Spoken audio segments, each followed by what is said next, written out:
Bear got stung by a sea urchin while swimming. These creatures are covered in sharp spines. It needs to be carefully prepared before eating. The taste, however, isn't great. It tastes like rotten eggs. But sea urchins are protein-rich. To keep his strength up, Bear forces himself to eat it. But Bear's culinary adventure doesn't end there.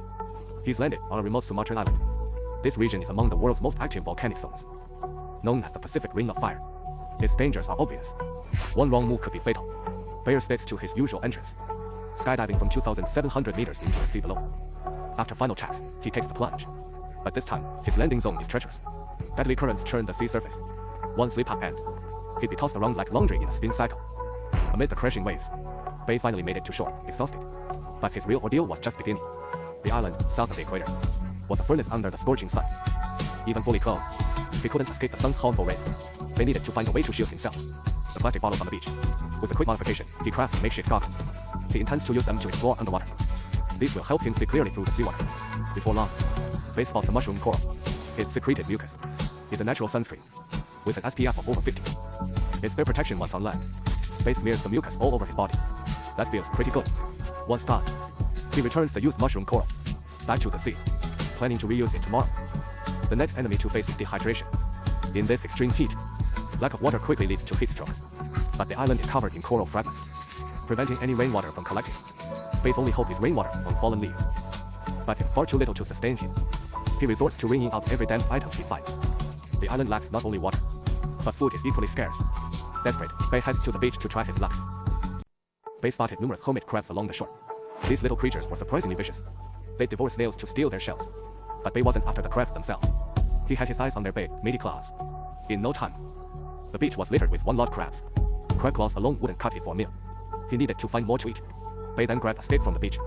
He pulled out a pocket knife. He sharpened a stick into a makeshift spear.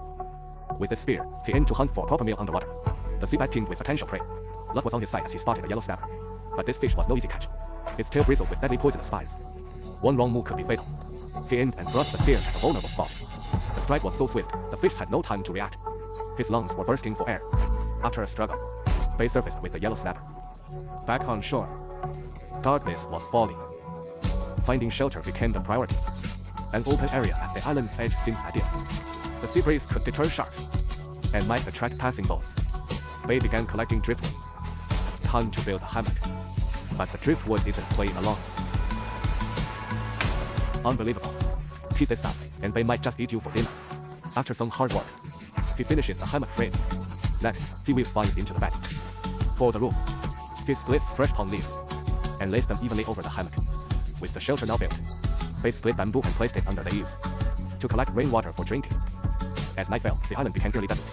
Bay gathered palm fibers to build fire, which provided not only light, but also means to cook a dead seafood catch. The yellow snapper's cool, tender flesh is its most delectable part, making it ideal for grilling. As for the crab claws, they toss them straight onto the hot coal. As the seafood feast takes shape, Bay can hardly contain his excitement. As soon as the crab claws are done, he grabs one and pops it in his mouth. The flavor is out of this world. Some male would really hit the spot.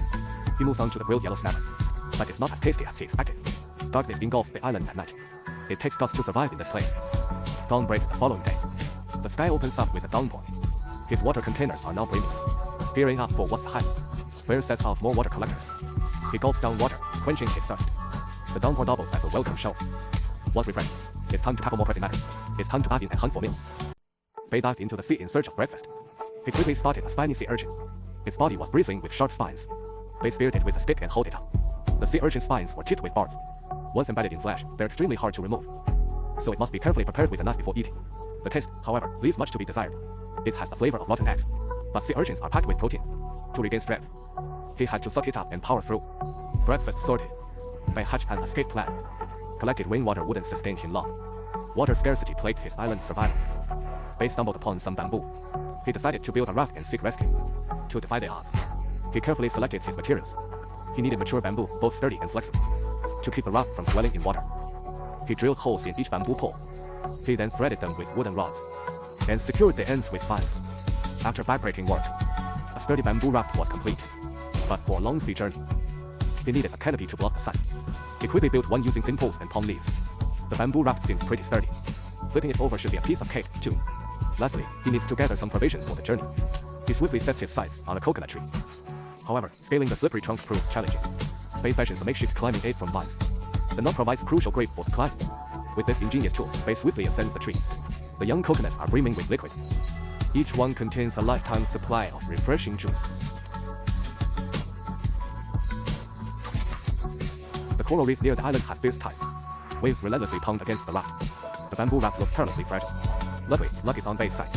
He navigates the treacherous coral reef unscathed, adrift in the endless expanse of the ocean. His only companion is the crushing weight of solitude. Upon waking from a nap, Bei finds the raft taking on water. Murphy's Law seems determined to prove itself once again. If this keeps up, he'll be swimming home. On the brink of despair, a fishing boat emerged on the horizon. The relief was overwhelming. Bei dove in and swam for the boat. Challenge complete. Time to head home at last.